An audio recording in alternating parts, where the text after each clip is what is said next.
ఒక ginger bread man కథ. అనగనగా ఒక ఊరిలో ఒక ముసలతను, ఒక ముసలమ్మ, ఇంకా ఒక చిన్న పిల్లవాడు ఉండేవారు.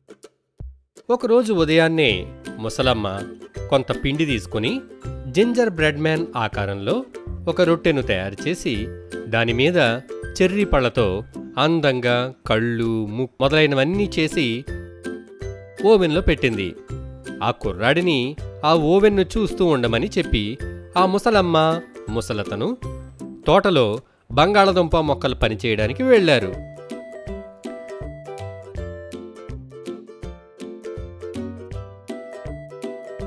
ఆ కుర్రాడు ఆటల్లో పడి ఓవెన్లో జింజర్ బ్రెడ్ మ్యాన్ను పెట్టిన సంగతినే మర్చిపోయాడు. కొంతసేపటి తర్వాత ఏదో శబ్దం వినబడింది. తీరా చూసేసరికి ఓవెన్ యొక్క తలుపు తెరుచుకుని అందులోంచి జింజర్ బ్రెడ్ మ్యాన్ బయటికి దూకాడు. వాడు గబగబా గబగబా పరిగెడుతూ బయటికి వెళ్లసాగాడు. ఆ కుర్రాడు ఆ జింజర్ బ్రెడ్ మ్యాన్ని వెంబడించి పట్టుకోవాలని పరిగెత్తాడు. కాని ఎంత పరిగెత్తినా ఆ ginger bread మ్యాన్ను పట్టుకోలేకపోయాడు.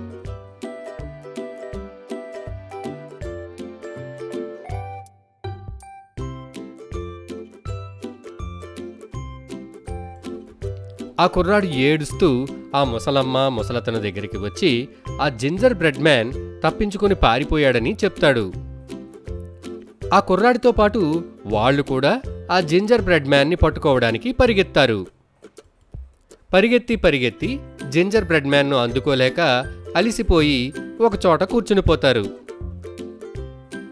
Ginger bread man అలా పరిగెడుతూనే ఉంటాడు. దారిలో అతనికి ఇద్దరు నూతులు తవ్వేవాళ్లు కనబడతారు. వాళ్ళు జింజర్ బ్రెడ్ మ్యాన్ ఎక్కడికి వెళ్తున్నావు అని అడుగుతారు. అప్పుడు జింజర్ బ్రెడ్ మ్యాన్, నేను ఒక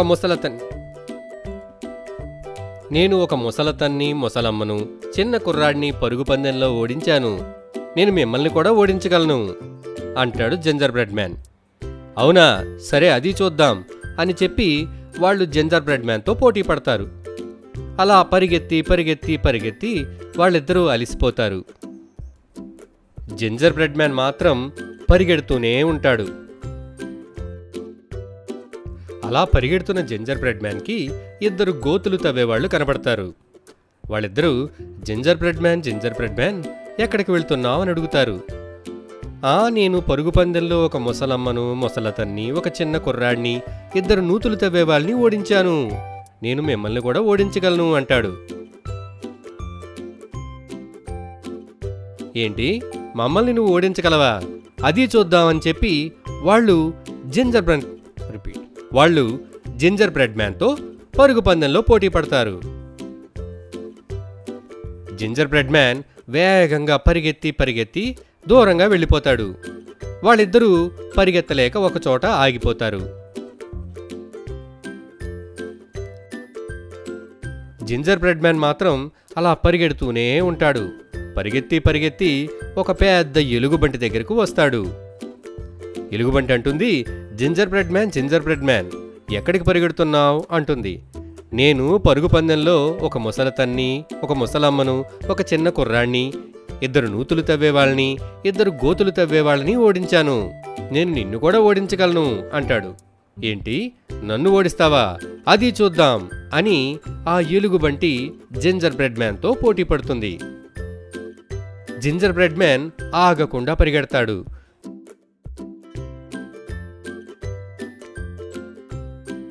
ఎలుగుబంటి పరిగెత్తి పరిగెత్తి బాగా అలిసిపోతుంది. జింజర్ బ్రెడ్ మ్యాన్ మాత్రం అలా పరిగెడుతూనే ఉంటాడు. అలా పరిగెడుతున్న జింజర్ బ్రెడ్ మ్యాన్కి ఒక తోడేలు ఎదురొస్తుంది.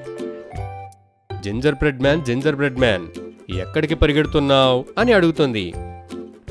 నేను పరుగు పందెంలో ఒక ముసలతన్ని, ఒక ముసలమ్మను, ఒక చిన్న కుర్రాణ్ణి, ఇద్దరు నూతులు తవ్వేవాళ్ళని, ఇద్దరు గోతులు తీసేవాళ్ళని, ఒక పెద్ద ఎలుగుబంటిని ఓడించాను. నిన్ను కూడా ఓడించగలను అంటాడు జింజర్ బ్రెడ్ మ్యాన్. అవునా, అది చూద్దాం అని ఆ తోడేలు జింజర్ బ్రెడ్ మ్యాన్ వెంటపడుతుంది. జింజర్ బ్రెడ్ మ్యాన్ పరిగెడుతూనే ఉంటాడు.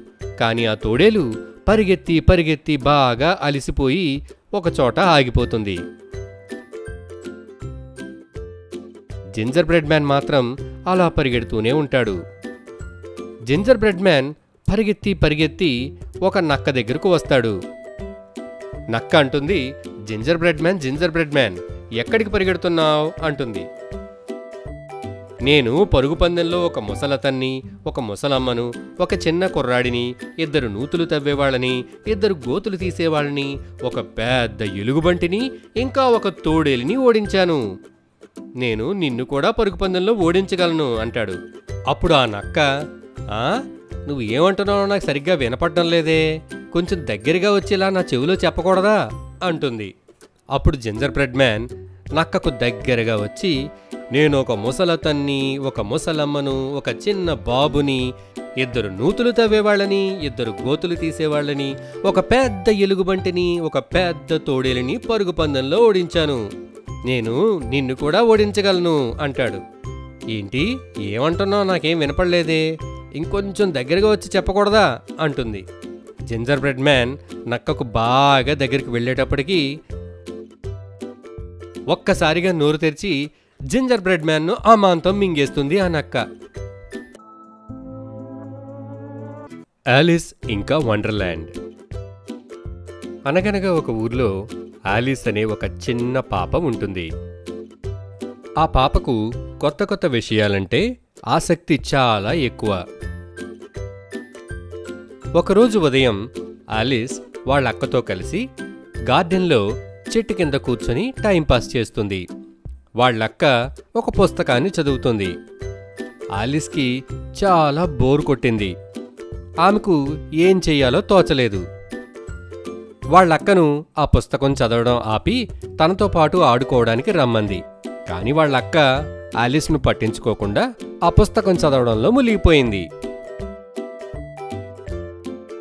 ఇంతలో అటువైపుగా ఓ కుందేలు పరిగెత్తడాన్ని ఆలిస్ చూస్తుంది. ఆ కుందేలు తనలో తనే మాట్లాడుకుంటూ పరిగెడుతుంది. చాలా ఆలస్యమైపోయింది అనుకుంటూ వెళ్ళి ఒక బొరియలో దూరిపోతుంది.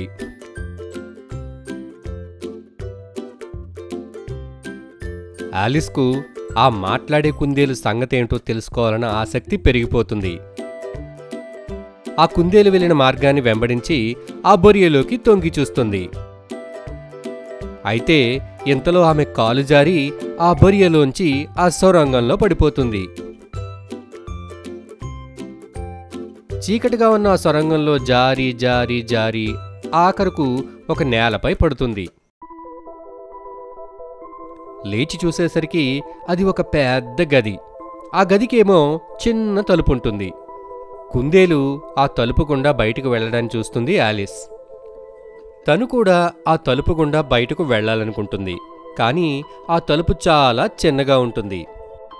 ఇంత చిన్న తలుపులోంచి బయటకు వెళ్లడం ఎలాగా అని ఆలోచిస్తుంది ఆలిస్. ఇక నేను ఈ గదిలోంచి బయటకు వెళ్లలేనేమో అని దిగులు పడుతుంది. ఎప్పటికీ ఈ గదిలోనే తను ఉండిపోవాల్సి వస్తుందేమో అని దిగులుగా ఆలోచిస్తుంది. బయటపడ్డానికి ఏదైనా మార్గం దొరుకుతుందేమో అని చుట్టూ చూస్తుంది. ఆలిస్కు ఆ గదిలో ఒక మూల ఒక బల్లపై ఒక గాజు సీసా, ఒక తాళం చెవి కనిపిస్తాయి. ఆలిస్ ఆ తాళం చేతిని తీసుకుంటుంది. ఆలిస్కు బాగా దాహం వేస్తుంది. ఆ గాజు సీసాలో ఉన్న ద్రవాన్ని తాగేస్తుంది. అంతే, వెంటనే ఆమె చిన్నగా మారిపోతుంది. భలే, ఇప్పుడు నేను చిన్నగా మారిపోయాను. ఇప్పుడు నేను ఆ తలుపు ద్వారా బయటకు సులభంగా వెళ్ళగలుగుతాను అనుకుంటూ ఆ తలుపు వైపుకు పరిగెట్టింది ఆలిస్. ఆ తాళం చెవితో ఆ తలుపును తెరుచుకుని బయటకు వెళ్ళింది. బయటకు వెళ్ళగానే ఆలిస్కు ఒక అద్భుతమైన తోట కనపడింది. అంత అద్భుతమైన తోటను ఆలిస్ అంతకు ముందెప్పుడూ చూడలేదు. ఇంతలో అంతకుముందు చూసిన కుందేలు ఆలిస్ దగ్గరకొచ్చింది. ఈసారి ఆ కుందేలు ఆలిస్తో మాట్లాడింది. అది చాలా కోపంగా, నువ్వు లోపలికి పోయి నా గ్లౌజు ఇంకా నా చేతి విసనకర్ర తీసుకునిరా అని చాలా పరుషంగా చెప్పింది. ఆలిస్కు ఏమీ అర్థం కాలేదు. ఎందుకు ఈ కుందేలు ఇంత కోపంగా ఉంది అని అనుకుంటూ కుందేలు యొక్క ఇంటి వైపుకు పరిగెట్టింది. లోపలకు వెళ్లిన ఆలిస్కు 2 చేతి గ్లౌసు, 1 చేతి విసినకర్ర కనిపించాయి. అలాగే అక్కడ బల్లపై ఒక కేక్ ముక్క కూడా కనిపించింది. ఆలిస్కు చాలా ఆకలి వేయసాగింది. తను ఆ కేకును తినాలనుకుంది. కేక్లో చిన్న ముక్క తీసుకుని నోట్లో పెట్టుకోగానే ఒక్కసారిగా తిరిగి తన శరీరం పెద్ద సైజుకు పెరగసాగింది. అయ్యయ్యో, నేను మళ్ళీ పెద్దగా అయిపోయానే, ఇప్పుడు ఈ గదిలోంచి బయటకు ఎలా వెళ్ళగలను అనుకుంటూ ఆ చిన్న తలుపులో దూరి మోకాళ్లపై పాకుతూ తీవ్రంగా ప్రయత్నించి ఎలాగోలా బయటపడింది. బయటకు రాగానే మళ్ళీ ఆమె చిన్నగా మారిపోయింది. ఆలిస్కు ఏమీ అర్థం కాలేదు. నేనెందుకిలా పెరుగుతున్నాను, తిరిగి ఎందుకిలా చిన్నగా అయిపోతున్నాను, నేను నా సాధారణ సైజుకు రాలేనా అని ఆలోచించింది. ఎందుకు రాలేవు పాపా, ఎంచక్కగా వస్తావు అంటూ ఒక గొంతు వినపడింది. ఆలిస్ చుట్టూ చూసింది. ఆలిస్కు అక్కడ ఒక మష్రూంపై ఉన్న చిన్న క్యాటర్పిల్లర్ కనిపించింది. మష్రూంపై ఉన్న క్యాటర్పిల్లర్, ఈ మష్రూమ్ను నువ్వు తినచ్చు అని చెప్పింది. నాకు తినడానికి ఏమీ వద్దు, కానీ నేనిక్కడి నుంచి బయటపడి ఇంటికి ఎలా వెళ్లాలో చెప్పు అంది. నువ్వు ఆ ఎడమవైపు దారిలో వెళ్తే కుందేలింటికి వెళ్తావు, కుడివైపు దారిలో వెళితే మ్యాడ్ హ్యాటర్ ఇంటికి వెళ్తావు అని చెప్పింది చెట్టుపై ఉన్న ఒక పిల్లి. ఆలిస్ ఆ పిల్లికి థ్యాంక్స్ చెప్పి అక్కడి నుంచి బయటపడ్డానికి ప్రయత్నించింది. ఎడమవైపు వెళ్తే ఆ కుందేలు దగ్గరికి వెళ్ళాలి. అది చాలా కోపంగా ఉంది. నేనిప్పుడు ఆ మ్యాడ్ హ్యాటర్ ఇంటికే వెళ్తాను అని ఆలోచించుకుని కుడివైపు ఉన్న మ్యాడ్ హ్యాటర్ ఇంటికి వెళ్ళింది. మ్యాడ్ హ్యాటర్ను కలిసింది. ఆ మ్యాడ్ హ్యాటర్ ఆలిస్ను ఒక ప్రశ్న అడిగాడు. నెమళ్ళు ఎందుకు చెప్పులు వేసుకుంటాయో నీకు తెలుసా అని అడిగాడు. తనకు తెలియదని చెప్పింది ఆలిస్. అయితే నాకు కూడా తెలీదు అన్నాడు ఆ మ్యాడ్ హ్యాటర్. అప్పుడు ఆలిస్కు ఒక విషయం అర్థమైంది. ఆ మ్యాడ్ హ్యాటర్ ఒక పిచ్చివాడని, అందుకే అతన్ని అందరూ మ్యాడ్ హ్యాటర్ అని పిలుస్తారని. నువ్వొక పిచ్చివాడివి, నీతో ఏమీ ఉపయోగం లేదు అని చెప్పి ఆలిస్ అక్కడి నుండి ముందుకు సాగింది. అలా వెళ్ళగా వెళ్ళగా ఆలిస్కు రాణి యొక్క పెద్ద కోట కనిపించింది. ఆలిస్ ఆ కోటలోకి వెళ్ళడానికి ప్రయత్నించింది. ఆ కోట బయట ఉన్న సైనికులు పేక ముక్కల్లాగా వస్త్రాలు ధరించి ఉన్నారు. ఆలిస్ వాళ్ళందర్నీ, మీరు పేక ముక్కల్లాంటి బట్టలు ఎందుకు వేసుకున్నారు అని అడిగింది. మా రాణికి పేకలు ఆడడం అంటే చాలా ఇష్టం, అందుకే మేము ఈ పేక ముక్కల్లాంటి వస్త్రాలు వేసుకున్నాం అని చెప్పారు. ఆలిస్ కోటలోని మహారాణి వద్దకు వెళ్ళింది. మహారాణి డైమండ్ నెక్లెస్ పోవడంతో అప్పటికే ఎంతో కోపంగా ఉంది. మహారాణి కోపంగా, నువ్వు ఎవరు, ఇక్కడికి ఎందుకొచ్చావు అని అడిగింది. ఆలిస్ తనకు జరిగిందంతా మహారాణికి వివరించింది.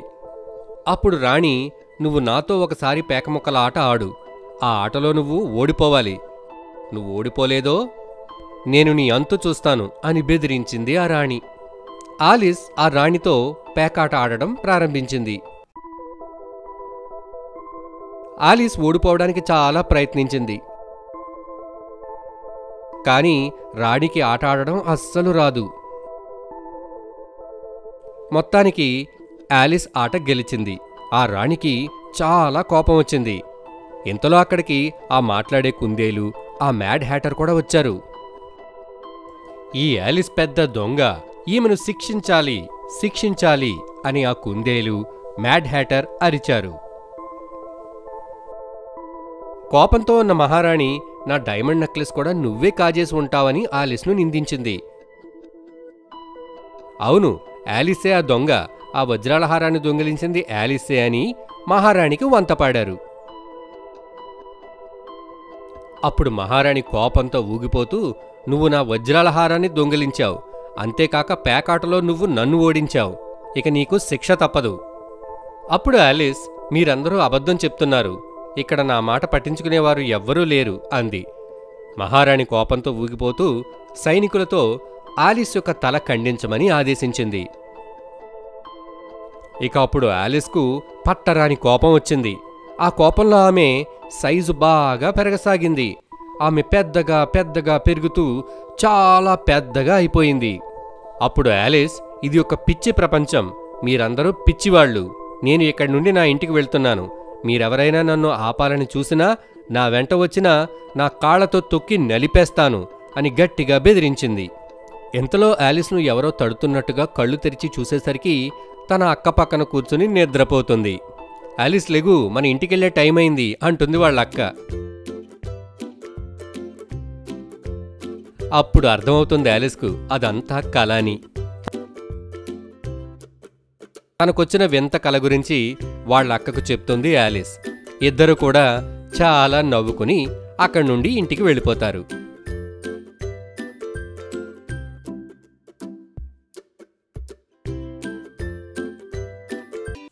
చేపలు పట్టేవాడు జలకన్య.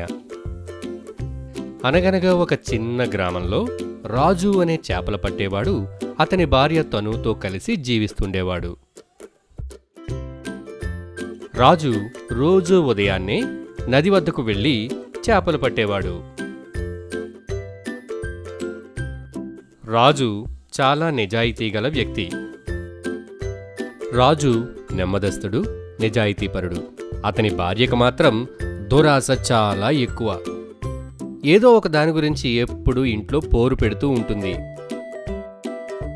ఎంత చిన్న కొంపలో నేను ఉండలేకపోతున్నాను. నాకు కొత్త బట్టలు, నగలు ఏమీ కొనలేని అసమర్థుడివి నువ్వు. ఏదో ఒకటి చేసి అవన్నీ సంపాదించుకునిరా అని రాజుని ఎప్పుడూ తిడుతుంది. ఎప్పటిలాగే రాజు ఒకరోజు ఉదయాన్నే చేపలు పట్టడానికి నది ఒడ్డుకు వెళ్తాడు. అక్కడ వలవేసి చేపలు పడతాయని అలా ఎదురుచూస్తూ కూర్చుంటాడు. కానీ ఆ రోజు రాజు వలలో ఏ చేపలు పడవు. అలా చేపల కోసం వేచి ఉండి రాజు విసిగిపోతాడు. ఉత్తి చేతులతో ఇంటికి వెళ్తే తన భార్య తను ఏమంటుందో అని దిగులు పడతాడు. అలా ఆలోచిస్తుండగా తన వలలో ఏదో పెద్దది చిక్కుకుందని అనిపిస్తుంది రాజుకి. వెంటనే దాన్ని పైకి లాగుతాడు. తీరా చూస్తే అందులో ఎలాంటి చేపలు ఉండవు, కానీ ఒక జలకన్య మాత్రం ఉంటుంది. జలకన్యను చూసి రాజు ఆశ్చర్యపోతాడు. అప్పుడు ఆ జలకన్య, నన్ను విడిచిపెట్టు, నువ్వు కోరుకున్న వరాన్ని నీకిస్తాను అని అంటుంది. మరి అంత శక్తి ఉన్నదానివి నా వలలో ఎందుకు చిక్కుకున్నావు అంటాడు రాజు. నా శక్తులు ఇతరులకు వరాలు ఇవ్వడానికే గాని నాకు ఉపయోగపడవు. నువ్వు నన్ను విడిచిపెడితే నువ్వు ఏం కోరుకుంటే ఆ వరం నీకిస్తాను అంటుంది జలకన్య. ఆ జలకన్య అవస్థ చూసి జాలిపడతాడు రాజు. వెంటనే ఆమెను నదిలో వదిలిపెట్టేస్తాడు. రాజు యొక్క సద్బుద్ధిని గ్రహించిన జలకన్య, నువ్వు ఎప్పుడైనా ఈ నది వద్దకు వచ్చి నన్ను పిలవచ్చు.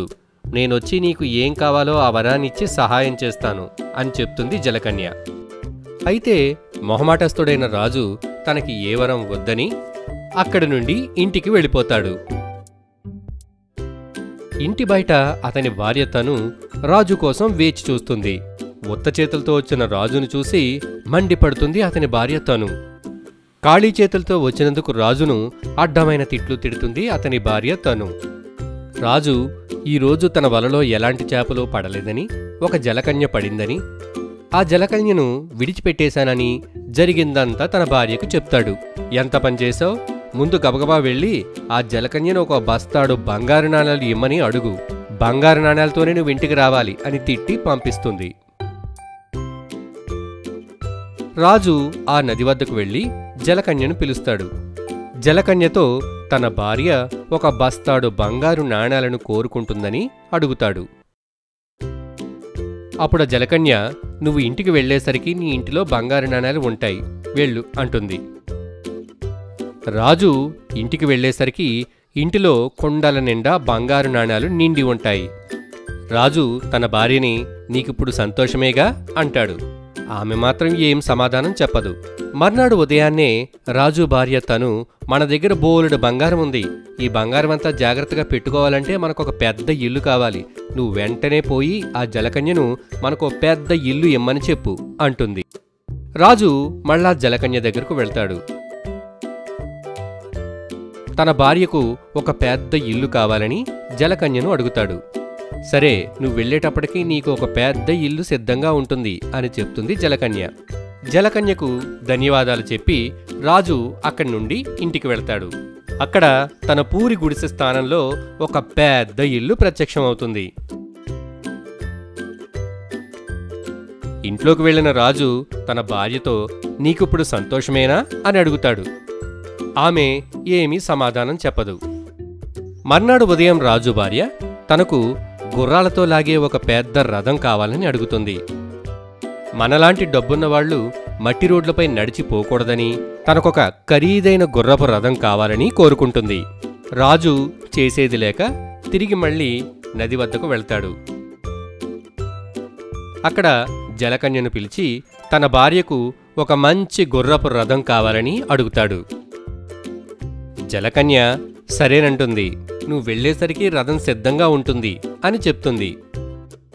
రాజు ఇంటికి వెళ్లి చూసేసరికి ఒక అందమైన గుర్రపు రథం గుమ్మంలో సిద్ధంగా ఉంటుంది. రాజు లోపలికి వెళ్లి తన భార్యతో నీకిప్పుడు సంతోషమేనా అని అడుగుతాడు. కానీ అతని భార్య మనం డబ్బున్నవాళ్ళం అయ్యాం కాబట్టి మన చుట్టుపక్కల వాళ్ళు నన్ను గౌరవిస్తున్నారు. కానీ నాకది సరిపోదు. ఈ ఊరిలో వాళ్ళందరూ నన్ను గౌరవించాలి. అలా జరగాలంటే నేను ఈ ఊరికే నాయకురాలిని అవ్వాలి. నన్ను ఈ ఊరికి నాయకురాలిగా అయ్యేలా చెయ్యమని నువ్వు జలకన్యను అడుగు. అప్పుడే నేను సంతోషంగా ఉంటాను అని రాజును మళ్ళీ జలకన్య వద్దకు పంపిస్తుంది. ఈసారి కూడా రాజు జలకన్యతో తన భార్య కోరికను చెప్తాడు. జలకన్య రాజుతో నువ్వేమీ దిగులు పడకు. నువ్వింటికి వెళ్లేసరికి నీ భార్య మీ గ్రామానికి నాయకురాలైపోతుంది అని చెప్తుంది. రాజు ఇంటికి వెళ్లేసరికి గ్రామస్తులందరూ తన భార్య చుట్టూ గుమిగూడి ఉండడాన్ని చూస్తాడు. వాళ్ళందరూ ఆమెకి ఎంతో గౌరవం మర్యాద ఇస్తూ మాట్లాడతారు. రాజు ఆమెను నీకిప్పుడు సంతోషమేగా అని అడుగుతాడు. కానీ ఆమె మాత్రం ఇప్పుడే ఇంకా ఏమీ చెప్పలేను అని అంటుంది. ఇలా రోజు రాజు భార్య రాజుని ఏదో ఒక కోరిక కోరి జలకన్య దగ్గరికి వెళ్లి ఆ కోరికను తీర్చుకుని రమ్మని పంపుతూ ఉంటుంది. పాపం రాజు రోజు జలకన్య వద్దకు వెళ్లి కోరికలు అడుగుతూ ఉండేవాడు. ఒకరోజు అకస్మాత్తుగా చాలా పెద్ద వర్షం కురిసింది. ఆ పెద్ద వర్షం వల్ల నీరంతా ఊరిలోకి వచ్చి రాజు ఇంట్లో కూడా నీరు ప్రవేశించింది. రాజు రథం కూడా ఆ నీళ్లలో ములిగింది. రాజు భార్యకు అంత పెద్ద వర్షం అంటే చాలా చిరాకు. కానీ ఆ వర్షం అప్పుడే తగ్గే సూచనలేవీ కనిపించలేదు. రాజు భార్య రాజుని జలకన్య దగ్గరకు వెళ్లి వర్షాన్ని ఆపగలిగే శక్తి తనకు ఇమ్మని కోరుకోమని పంపిస్తుంది. ప్రకృతిని నియంత్రించే శక్తి మనలాంటి సాధారణ మనుషుల వద్ద ఉండడం చాలా ప్రమాదకరం. అది తప్పు కూడా అని వారించబోతాడు రాజు. కానీ అతని మాట ఆమె అస్సలు వినదు. మర్యాదగా వెళ్లి ఆ వరం కోరుకుని రా అని రాజుని బలవంత పెట్టి పంపిస్తుంది. చేసేది లేక జలకన్య దగ్గరకు వెళ్తాడు రాజు. జలకన్యతో జరిగిందంతా వివరిస్తాడు. అప్పుడు జలకన్య నువ్వేమీ దిగులు పడకు. వర్షాన్ని ఆపగలిగే శక్తి నేను నీ భార్యకి ఇస్తాను అని అంటుంది. రాజు భార్య వెంటనే ఈ వర్షం ఆగిపోవాలి అని అనగానే వర్షం ఆగిపోతుంది. మొత్తానికి ఆ ఊర్లో వర్షాలు పడడమే మానేస్తాయి. దాంతో పచ్చని పంట పొలాలన్నీ ఎండిపోతాయి. చెరువులు నూతులు అడుగంటిపోతాయి. ఇదంతా రాజు భార్య పనేనని తెలుసుకున్న గ్రామస్తులందరూ కోపంతో ఊగిపోతారు. తమ ఊర్లో వర్షాలు లేకుండా చేసిన మంత్రగత్తె మాయగత్తె అని రాజు భార్యను అందరూ కలిసి చితకబాదుతారు. రాజు వాళ్ళందర్నీ ఆపడానికి ఎంతగానో ప్రయత్నిస్తాడు. కానీ ఏమీ లాభం ఉండదు. ఇక లాభం లేదనుకున్న రాజు అక్కడి నుండి జలకన్య దగ్గరకు పరుగుపెడతాడు. జలకన్యతో జరిగిన విషయాన్నంతా చెప్తాడు. తన భార్యకు సహాయం చేయమని కోరుకుంటాడు. తన భార్యకు ఇచ్చిన శక్తిని వెనుకకు తీసుకోమని అడుగుతాడు. కానీ జలకన్య నేను వరాలు ఒకసారి ఇవ్వటమే గాని వాటిని వెనక్కి తీసుకునే శక్తి నాకు కూడా ఉండదు. ఈ విషయంలో నేను ఏమీ చేయలేను అని చెప్తుంది. అది విన్న రాజు ఇన్ని రోజులు నువ్వు నా భార్య కోరికలను నెరవేర్చావు. ఈ ఒక్కసారి నా కోరికను నెరవేర్చు.